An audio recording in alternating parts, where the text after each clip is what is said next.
This is the Marketing Minute with Eric Rhoads, author of the #1 Amazon bestseller, Make More Money Selling Your Art, Proven Techniques to Turn Your Passion into Profit.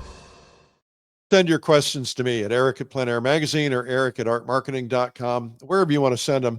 And if you want to come on live when we're recording this, you can do that too. Here's a question from Bobby Teat Donahue. And the question is, how much value do you place on having a website to share your artwork? Is it a necessity? I am considering a website, but having a hard time justifying the cost in my head.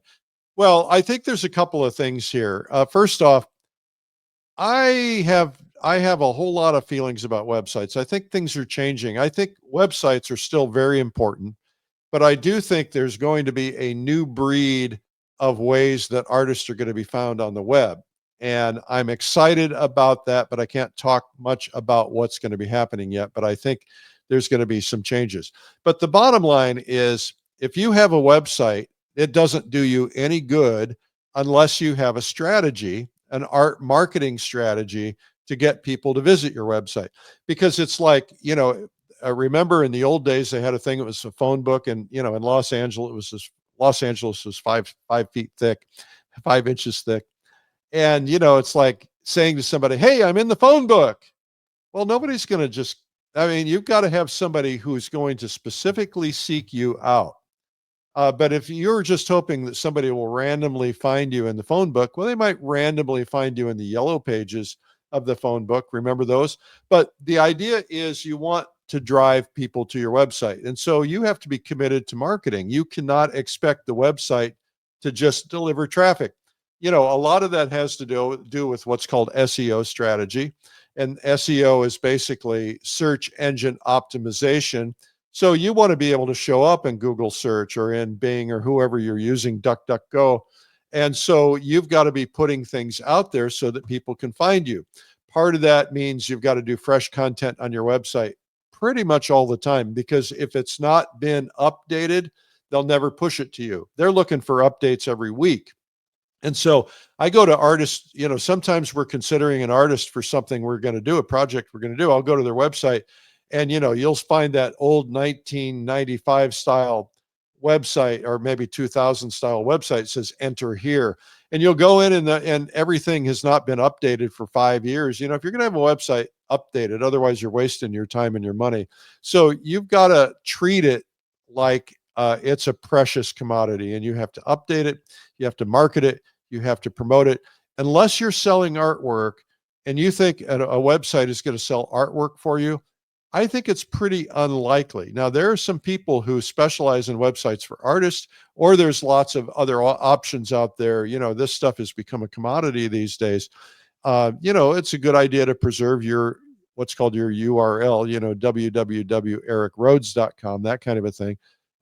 And you should have one if you're a professional, or you need to have something that's going to supplement that. Now, one of the things that supplements it is having your name in Instagram and Facebook. That really is important. And it might be important depending on the demographic you're going after to be on other sites like X or Threads or Snapchat or other things, but you want to be able to be found, right? So the goal here is, these days, instead of, if I'm searching an artist, I usually go on Instagram. I don't go on the web. Once in a while, I'll go on the web. But Instagram is where people are posting their pictures, and it's a good place to get a feel for that. So I think, Bobby, it's up to you, but there's a lot more to it. By the way, the idea of I'm having trouble justifying the cost in my head, the cost is going to be 10, 20, 30, 40 bucks a month.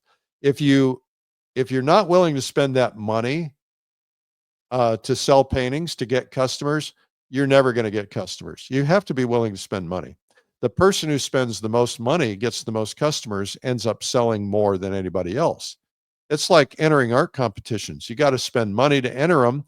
But when you win, even if you win in a single category like nocturne painting for the month of January or something, then you have something to talk about. It's something to help promote you. It gets other people to see your name. And Camille Preswatic said that she enters the plein air salon, for instance, Every time she entered it every month for 13 years before she finally won the main prize, but she won other prizes. She won some cash, but she had all this stuff to talk about. She said it was really important to her. So you got to be willing to invest money if your goal is to sell. If it's an ego play and you just want something to show to your friends, just use Instagram. Show your friends on Instagram. Question number 2 is from Crystal H in Tennessee. Tennessee. Okay. So, can I address some email list do's and don'ts? Well, yeah, I can. I do a lot of email, as you probably know. Email list do's and don'ts are different than email do's and don'ts. First off, do not send an email to a mass group of people unless they have done what's called opting in.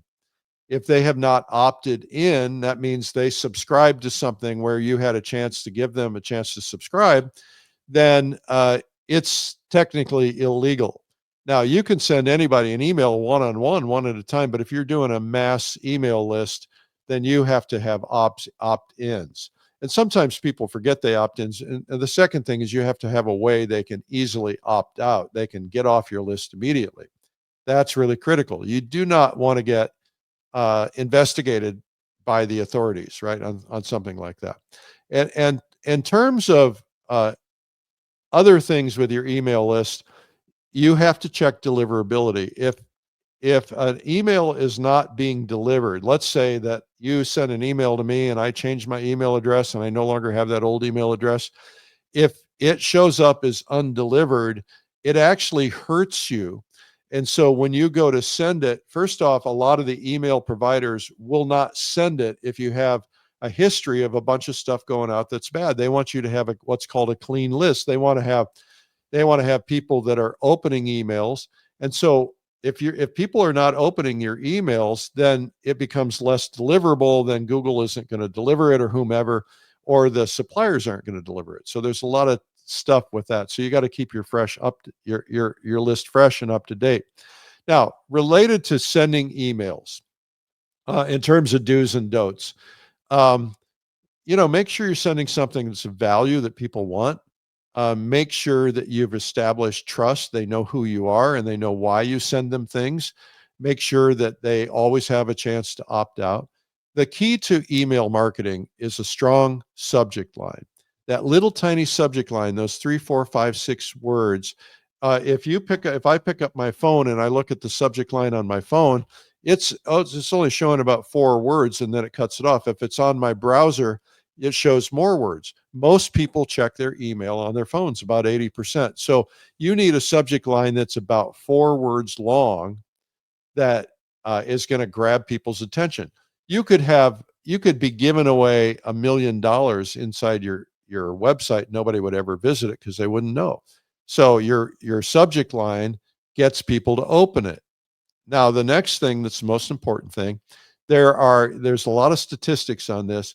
The first most important thing is the subject line.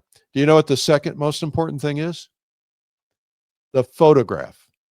The photograph. Now, the third most important thing, and equally important if you don't have a photograph, is your headline. You want to have a strong, easy to read, bold, stand out headline that's going to really get a lot of attention and make you want to read further. So there's a technique that was come up. The guy that came up with it was a guy named Gary Bencivenga. He was one of the great copywriters of all time. I don't know if he's alive anymore, but he's not. I don't think he's writing anymore, but he's written a couple of great books that you can find. And he talks about the slide. What you want to do is pretend you're at a child's playground and you've got to get people to climb to the top of the slide. And when they get to the top, they slide all the way down to the point where they're ready to purchase your product, right?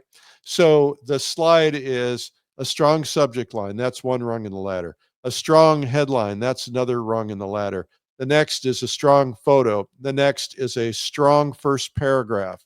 And then a strong second paragraph. One thing relates to the hierarchy. So once you get a strong first paragraph and a strong second paragraph, typically all of a sudden they get to the top of the slide and they read through. Not everybody reads everything. People will skim. That's why it's important to have some things bolded or some headlines. or some sub headlines, and then you bring them down, and then the next most important thing is a call to action. If you're trying to sell something, right, or you're trying to get them to come to an event, that might be different. But it might be make your reservation now. That's a call to action. Or click the buy button. That's a call to action. So there's a lot of different things you can do in that regard, but you want to have that there. And of course, if you're selling something, the other thing that's really critically important are testimonials. It's better. People trust other people more than they trust you or me. And so if you have Mary from Sheboygan or something, and you have a testimonial and she likes your product, that's really good. Very important to study the Federal Trade Commission rules, because there are certain things you cannot do in testimonials. One of the things you cannot have, if let's say you had one customer who bought your product and they were like, they made $1 million. You cannot highlight them unless that's the average customer. So, you're thinking, oh, I'm going to highlight this person because they made $1 million when everybody else made $1. Well, you have to highlight the average customer. So you got to be really careful about that stuff. It's very complicated. Very complicated. Okay. Well, I hope this helps. By the way, I'm doing Marketing Mondays at noon on my YouTube show, Art School Live. It's noon Eastern in the United States.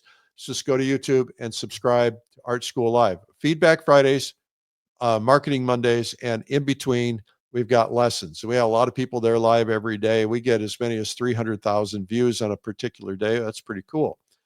Okay, so that's it for the Art Marketing Minute.